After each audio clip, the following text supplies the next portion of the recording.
leading players onto the pitch for this big encounter.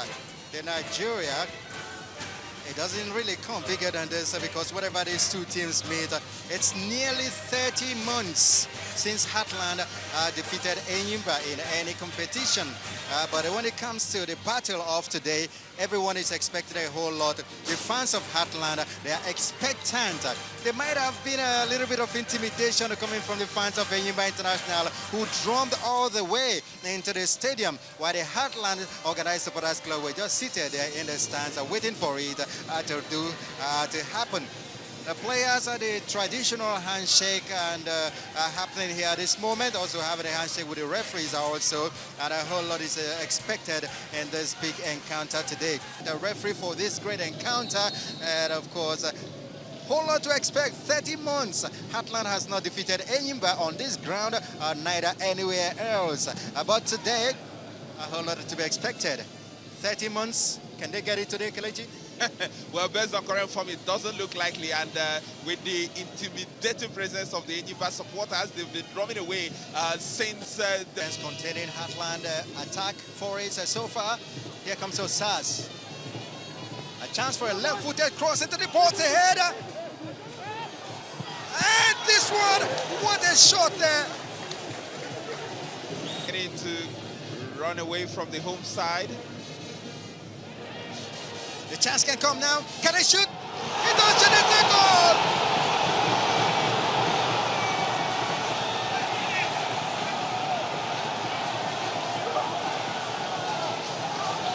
It is Badaru that has got his third goal of the season. What a goal from very slim chance. Two red-shirted players were there, but he had to turn around very well. The cap is off for the court, and what a goal from Seydou Badaru, his third of the season. I think Heartland, they've got themselves an absolute gem in their Ivorian.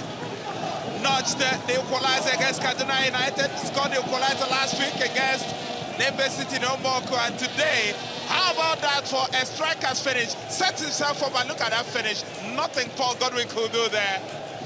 And that was a poor touch initially from the Enyimba defender, but look at where he stuck that one in. Side netting.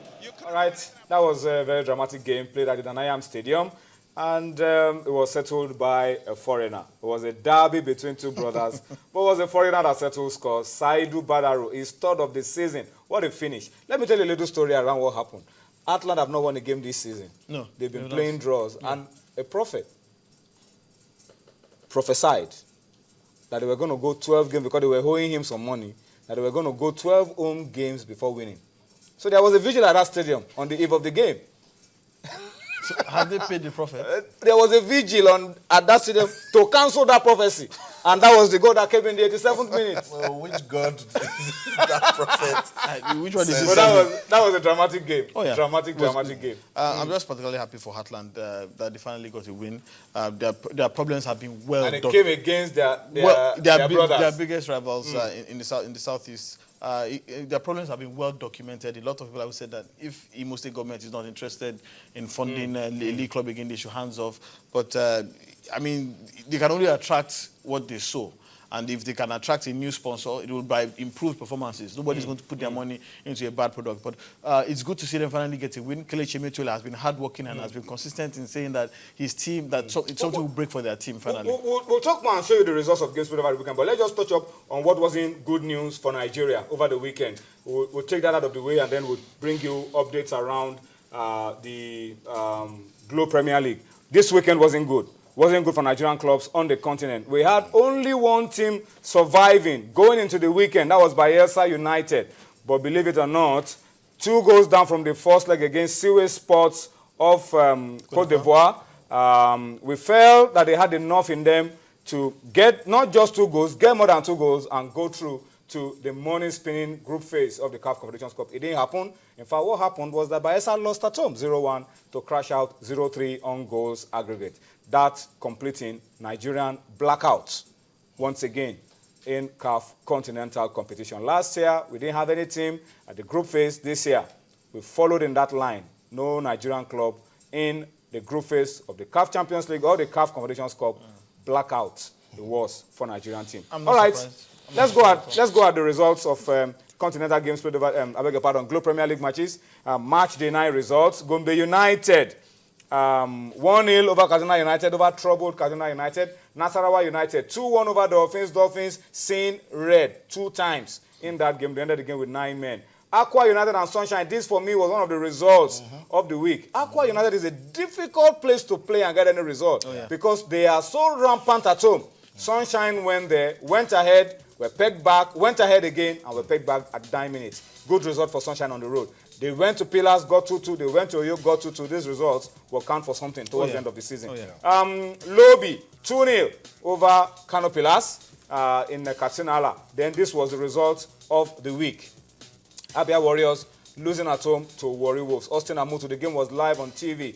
An exciting game of football, end-to-end stuff, but it was Warri Wolves. Of course, marshaled in the defense by Azubike Gweke, who says he's playing to earn a World Cup place.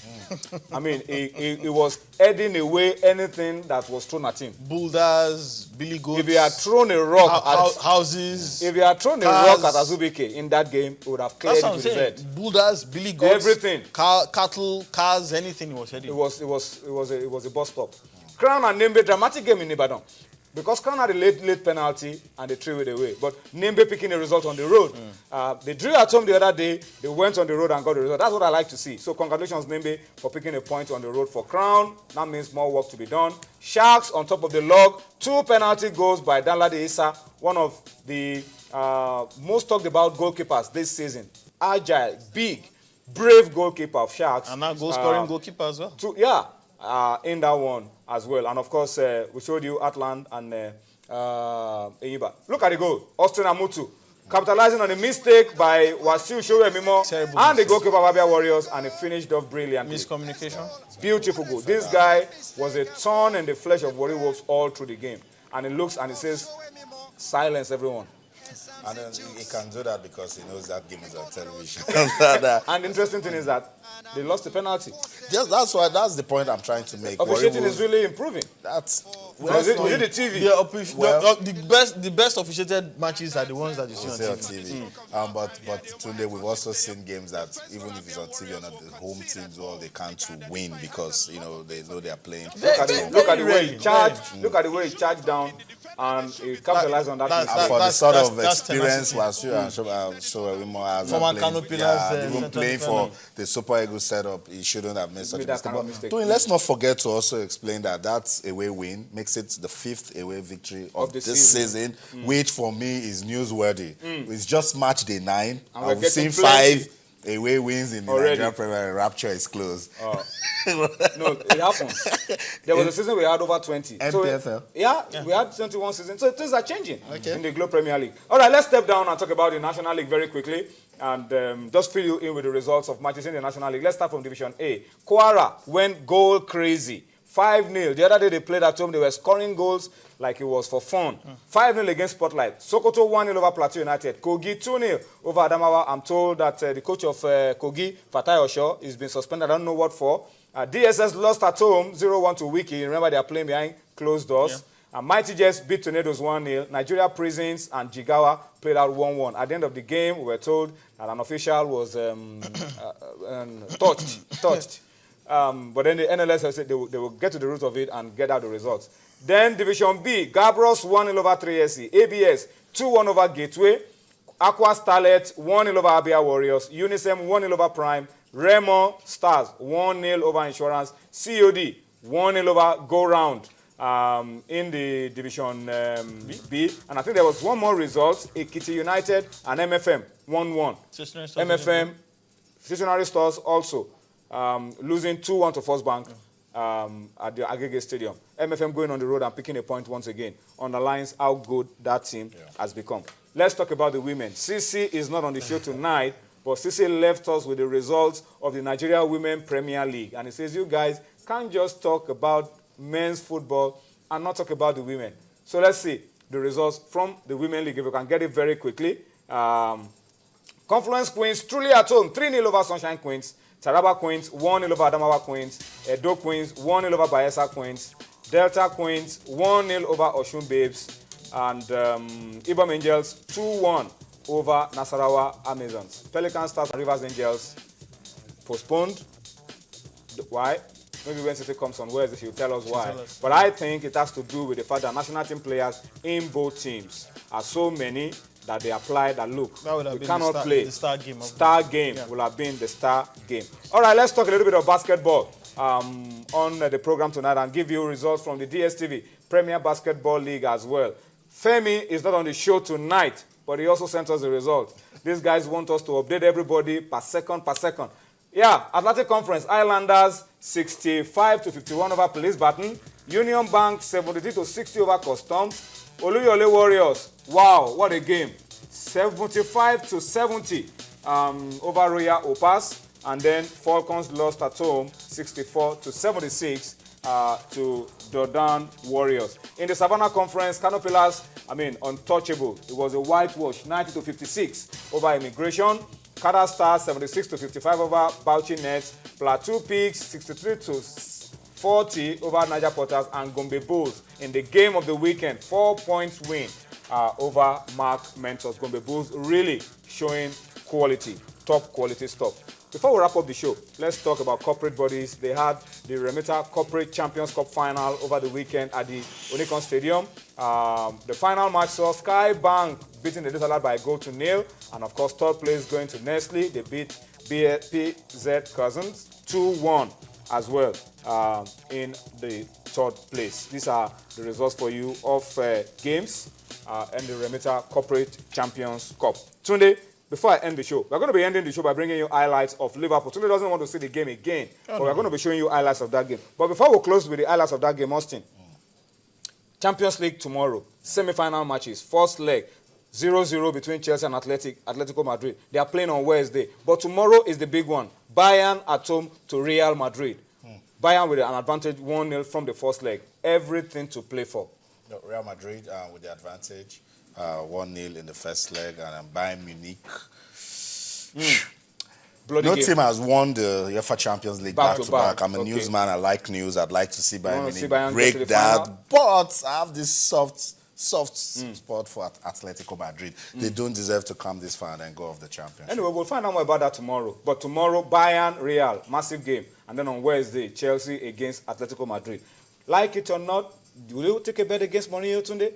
You want to take a bet against Jose Mourinho? Do you really want to know what I think? What do you think? I know you're rooting for Atletico Madrid. Oh, yes. But you still want to bet against Jose Mourinho? I'd bet anything against Mourinho anytime. Let me read the last tweet, and that tweet is directed at Tunde, and the tweet says, let Koiki, this is coming from Bright Samuel, it says, tell Koiki not to say that Chelsea's tactics was Asian. What is important, as far as this is concerned, is that Liverpool lost. Let me counter that. I didn't say that Chelsea's tactics were ancient. I said they were atrocious, abominable, and totally out of place in modern football. It's even worse than ancient. What I agree, what you have said now is even worse than ancient. While I agree that yes, in some cases the end justifies the means. But for football purists like you, me, and you, it is not only the result, it is how it is achieved. And how it was achieved was nothing more than... Anyway, Liverpool have something in the bag already. Suarez is the PFA Player of the Year. Congratulations to him. But congratulations to Luis Suarez. I think he has had a phenomenal season. He has redeemed himself and reinvented himself after all the shenanigans of the past. Also earning a 10-game ban for biting last season, but he has...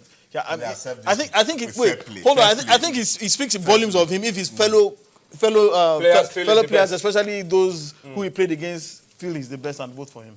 We want to show you the highlight of that game, Chelsea against Liverpool. That's our final shot on Sports Tonight. Thank you for watching. We'll see you tomorrow. Bye-bye now.